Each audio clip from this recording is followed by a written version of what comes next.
बारामतीच्या विमान अपघातात 5 व्यक्तींचा मृत्यू झाल्याची अधिकृत माहिती समोर आली होती. मात्र त्या विमानात दादा नव्हतेच. दादा जिवंत आहेत अशी एक धक्का देणारी बाब पुढे येतेय. 28 जानेवारी रोजी बारामतीत एक विमान अपघात झाला आणि संपूर्ण महाराष्ट्र हादरला.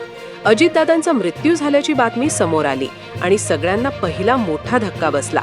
पण थांबा, ही गोष्ट इथेच संपत नाहीये. आज सकाळी अचानक एक अशी माहिती समोर आली जी या संपूर्ण प्रकरणालाच वेगळं वळण देतीये. होय, तुम्ही बरोबर ऐकलत.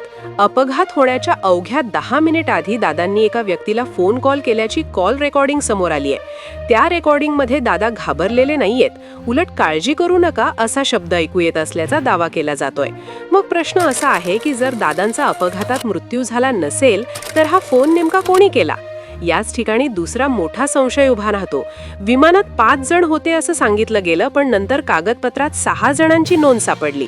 मग 6वा प्रवासी कोण होता? तो नेमका व्यक्ती कुठे गेला? ते दादा तर नव्हते ना? नागावकर यांना विमान कोसळताना हवेत काहीतरी वेगळं पॅराशूट सारखं दिसल्याचा दावा केलाय. पायलटच्या पत्नीनं माझा पती जिवंत आहे असा थेट दावा केल्यानं संशय आणखी वाढलाय.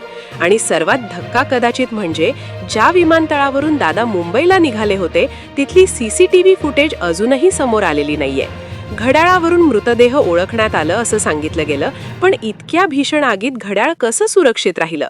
हा अपघात होता की काहीतरी वेगळंच? दादा जिवंत आहेत का? दादा परत येणार आहेत का? की हे फक्त अफवा की दाबून टाकलेलं सत्य?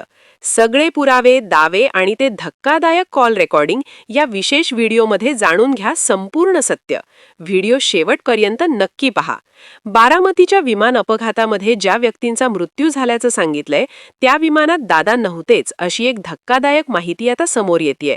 त्यामुळे या विमान अपघातामागचं दाबून ठेवलं गेलेलं सत्य हळूहळू उघड होऊ लागलंय. अपघात होण्याच्या अवघ्या 10 मिनिट आधी दादांनी एका व्यक्तीला फोन केला होता असा दावा केला जातोय. ज्या व्यक्तीनं